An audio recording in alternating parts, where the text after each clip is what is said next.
what's up everybody? It's me, Car Talk with Zach, and take a look at this. It's the new 2026 Dodge Charger Scat Pack, powered by the 3-liter high output inline 6. Yes, inline 6. This does not have the V8, although I do think eventually the V8's coming. But we're going to dive into this engine a little bit later. But this is not the EV. This is the gas-powered high output again. This engine came out of the Ram 1500. This is the Hurricane high output, producing 550 horsepower and 531 foot-pound of torque.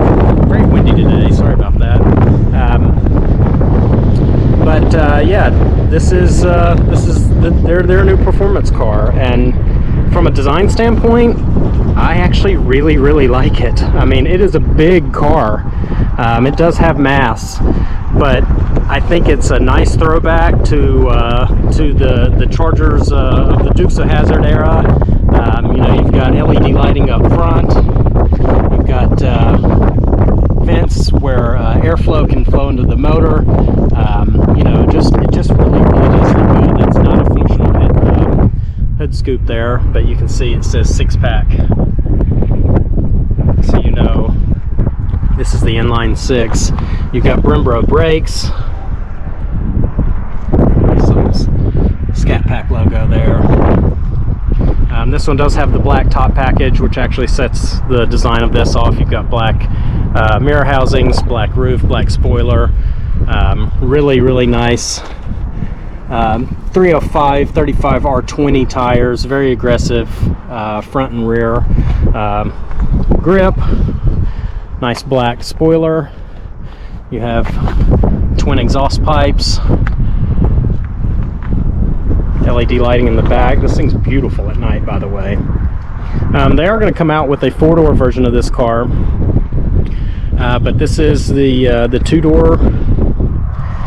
You know, and it looks pretty cool. Let's take a look at the engine.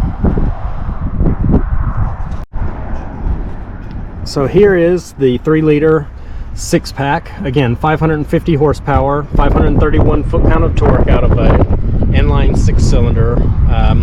This engine gets. I mean, this is an incredible motor, and from a performance standpoint, I'm not sure that you really need the V8. Now, from a sound standpoint, you definitely need the V8.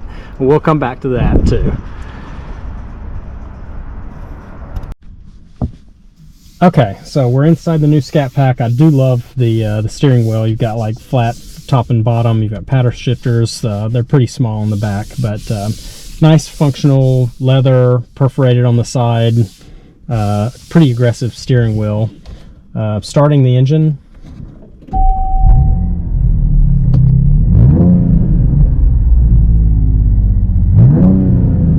You know, it just doesn't have the emotion of a V8.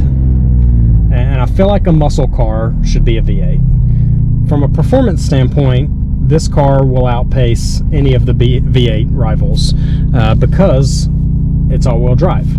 Now, in the all-wheel drive, you can actually go rear drive only in sport mode with no traction control, and there's a lot of power that gets to the back wheels, a whole lot of power.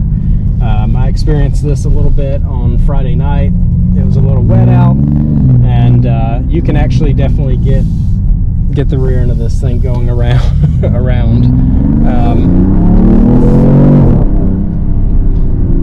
Again, all-wheel drive or rear drive, depending on how you set it up. And you know, from a performance standpoint, I watched a Throttle House video, and they took this car along with a Hellcat Red Eye and a Dark Horse Mustang, and on a quarter mile, this car outpaced both of them from a dead stop. And it's because all the power hits all 4 wheels, so you have just immense power and acceleration. I've got a guy here in front of me. It's going to mess me up. So I've got to turn the heat down a little bit. It's kind of warm today. Actually, I'm just going to turn that off.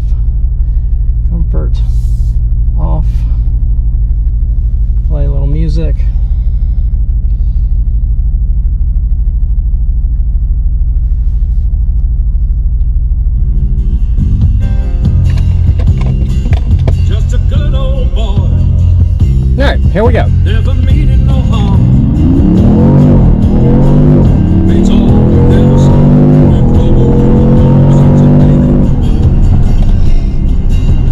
Straight in the curve.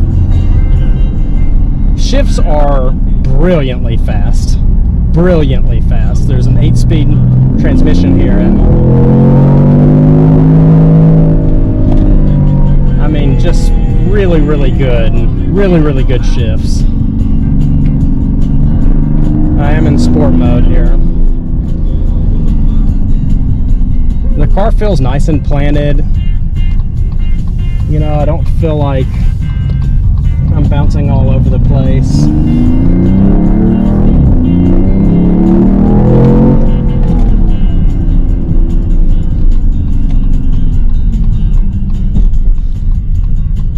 Now there is a package. It's about $5,000 that you can add that will give you heads-up display and leather and more race package or pages here where you can time your 0 to 60 and whatnot. But you know, this being a pretty standard Scat Pack, it's really good. It's really, really good.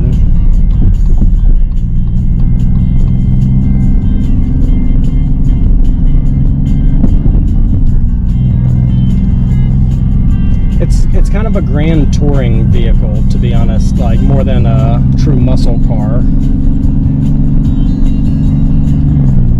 It just kind of feels, I don't know, it's a comfortable grand touring vehicle. I really like the fit and finish of it. I mean, I'm really impressed by this car, to be honest with you. It does have muscle car emotion. You know, for the same money you can buy a Mustang GT. Yes, you get the raw emotion out of the sound of that 5-liter V8 that you don't have here.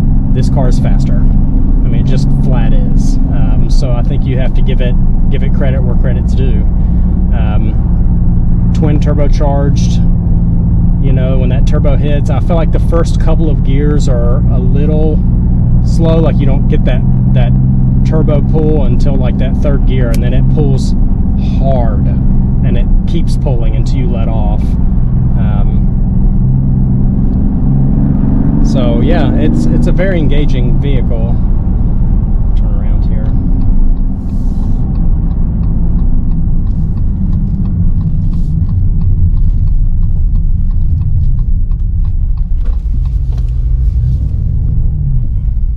Also with that next package, you have 360-degree cameras.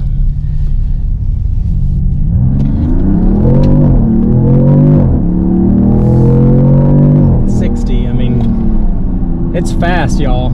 It's fast. So this car, stickers right around $60,000. At our store, Bob's site, we're priced just over $55,000 on this car. Again, that next package is about a $5,000 package, and you get a lot with that package. You get a whole lot with that package. But that pushes the price. You can get a glass roof too, which pushes the price. I mean, it's not a cheap car, but it's not cheap car performance. I mean, this is a very serious car, and it feels every bit of serious when you lean into it. And then if I can take it out of sport mode and put it into auto mode, it also has wet, snow, or custom. So the custom's cool because you can kind of decide, how you want your steering and your brake feel. Traction, etc. But putting it back in just normal auto mode, it's a very easy car to work with and live with. It's still fast. It's still fast and quick, but you don't have to drive it like a maniac. You do have adaptive cruise, heated seats, heated steering wheel. It's a cool car. I can tell you, like, my neighbors have been coming over, like, what is that thing? My mailman thought it was like a concept car, which I thought was hilarious, as if I get concept cars. But like, a lot of people are curious about it. So I think kudos to Dodge for listening to their buyers, and when their buyers are saying, hey, look, don't give me an electric vehicle, give me a sports car, you know, they're listening. And I would be flabbergasted if there isn't a V8 in this in the next year or so. I mean, it just makes total sense for the Hellcat Charger to be a V8. Will it be faster? I don't know.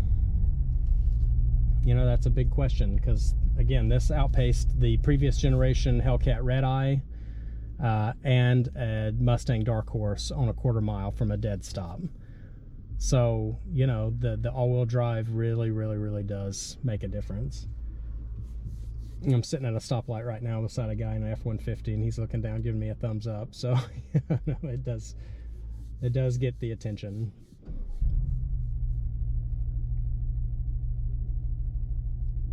You also have line lock here.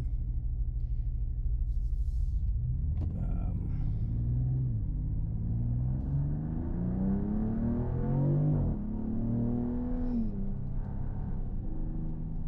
if you go to race options, there's a shift light, so you can turn it on and it'll tell you when to shift if you're using the paddles. Line lock will lock your front